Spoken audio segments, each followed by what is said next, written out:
Hey friends, welcome back to the Guitar Max channel.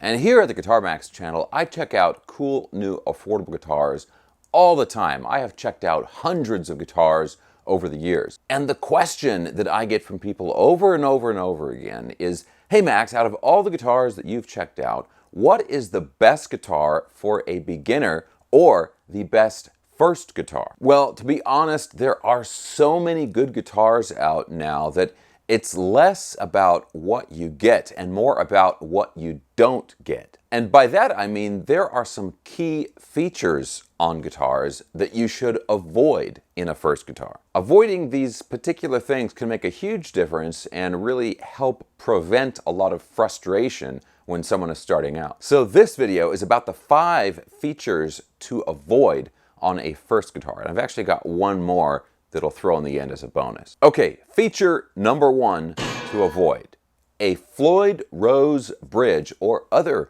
kind of floating bridge. Maybe someone is starting out on guitar and they heard Eddie Van Halen and they want to be able to do those awesome dive bomb sounds. Well, you should wait on that. A Floyd Rose type bridge or other floating type bridge like a Kaler or even some of the non-locking bridges like a Wilkinson or something, but set up to where it's floating or it's not braced against the guitar body.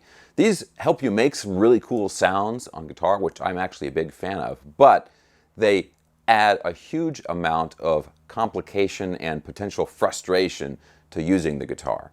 When you have that kind of a bridge, if you break a string, the whole guitar goes out of tune. Or if you want to change the strings, it's a big operation for someone who's starting out. Or maybe you want to change the tuning of the guitar. You want to tune the guitar down. Well, then you have to go into the back of the guitar and adjust the tension on the springs and all this extra stuff.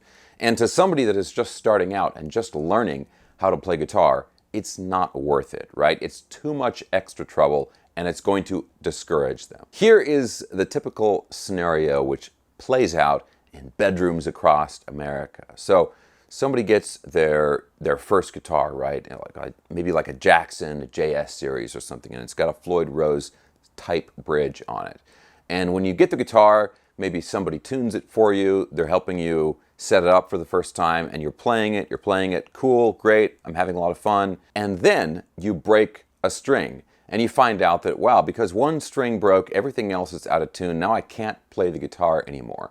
And you go to change the strings, and maybe as a beginner, you can't even figure out how to do it, or you do it, but then you can never get the guitar back in tune, and the guitar goes off in the corner of your room, and you never pick it up again. That has happened so many times, and it stops people from progressing on the guitar before they even really get started. Okay, feature number 2 to avoid on a first guitar: active pickups. Imagine this. You've been thinking about playing guitar all day. You heard this totally wicked riff in your head, and so you finally get home from school or work and you pick up your guitar and nothing happens because the battery is dead. You had a guitar with active pickups and you left it plugged in, which keeps the active circuit active, and it drained the battery, and you went to play it and now the battery is totally dead and the guitar doesn't make any sound at all. Lame. Totally lame. And by the way, the same thing can happen with pedals, right? If you leave a pedal plugged in, running off of a battery, even if the pedal is not turned on, it will drain the battery. Now, you more experienced guys watching out there, I'm sure you've experienced that. I certainly have back in the day, and it is super frustrating. So that is the second feature to avoid: active pickups. Yes, they can sound really good, but again, it adds an extra level of complication and potential frustration to a new guitar player starting out. Okay, feature number 3 to avoid on a first guitar, and I predict some people are going to fight me on this. Number 3 is a guitar with 3 single coil pickups. And you're saying, wait, Max, you're talking about a Fender Stratocaster. And yes, that is an example of the kind of guitar I'm talking about. And it's not so much a Stratocaster in terms of the brand or the body shape or anything like that, but it's that pickup arrangement. Now here is why I don't recommend this for a beginner or a first guitar. Single coil pickups have a very particular sound, and when someone starts out playing guitar, they probably started because they have a favorite guitarist or they heard a song that they really like and they want to play that, right? They want to sound like that.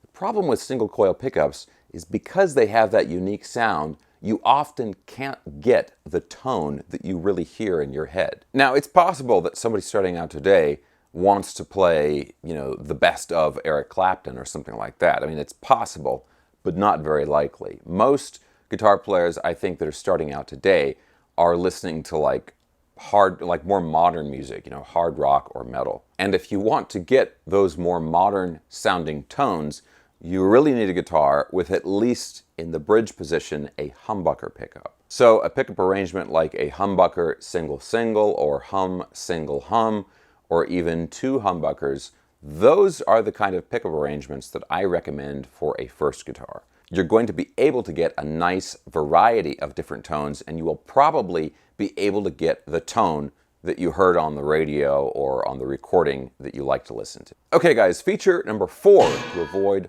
on a first guitar, and this is, just generally speaking, headless guitars. Now, maybe you are a brand new guitar player and you just really want to play progressive instrumental metal. Now, that's sort of like leaping from a crawl in some ways, but hey, if that's what you want to do, go for it. And a lot of people that play that style play headless guitars. But the issue here is, again, like all the other stuff I'm talking about in this video, headless guitars add an extra layer of complication and extra challenges in using the guitar. And it really comes down to two things. One is that often headless guitars are more difficult to tune, and by that I mean they are physically more difficult to turn the tuners and get it in tune.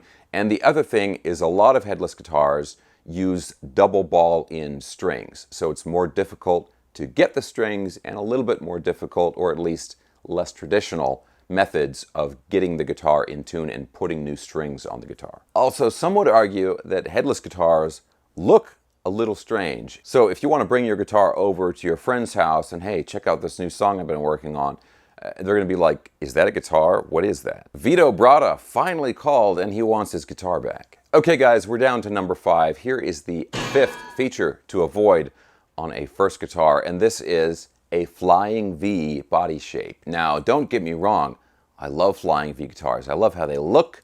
It's a perfect guitar for playing metal on stage. You have a flying V, either a traditional flying V or like a Jackson King V or Rhodes V or something, some kind of V-shaped guitar. They instantly scream, I'm playing metal. The problem is, for someone who's just starting out and learning riffs and learning different techniques, they're going to be doing a lot of practicing at home, possibly sitting down. And playing a flying V guitar sitting down is not very fun. It's actually very uncomfortable. The guitar is constantly trying to slide off your leg. You can put kind of the lower horn in between your legs and then like squeeze your legs together. But after about 30 minutes of that, you're going to be wishing you'd bought a different guitar. So again, for some people, in some situations, flying V guitars are perfect.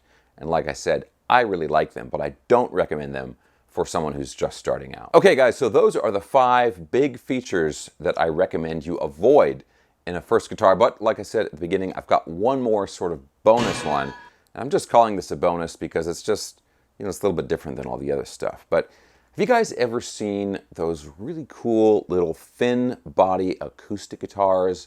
It's an acoustic guitar, but the body is only maybe like 3 inches thick. Well, if you're looking for a combination of an easy-to-play electric guitar and a big sounding full thickness acoustic guitar, those thin body acoustic guitars are the worst of both worlds. I think some people look at those guitars and they think, well, it's an acoustic guitar, but it's a little bit smaller, so it's going to be a little easier to get around with and maybe, easier to practice with for a long time.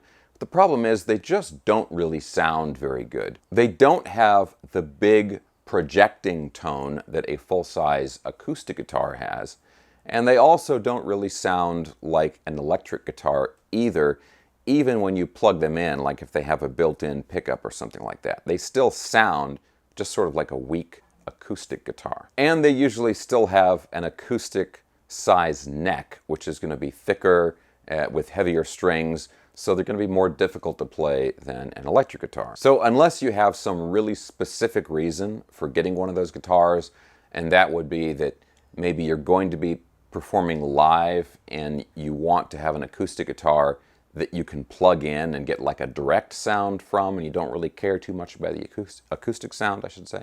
If you have some specific reason like that, then fine, go ahead and get one of those guitars.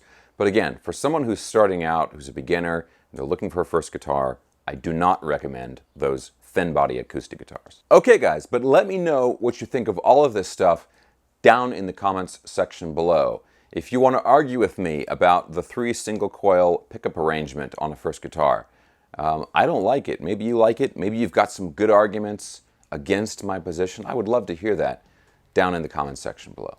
Okay guys, I'm going to have links for all kinds of stuff that I was talking about in the video down in the video description below. And guys, if you enjoyed this video, please give me a thumbs up, subscribe if you haven't already, and I will talk to you very soon.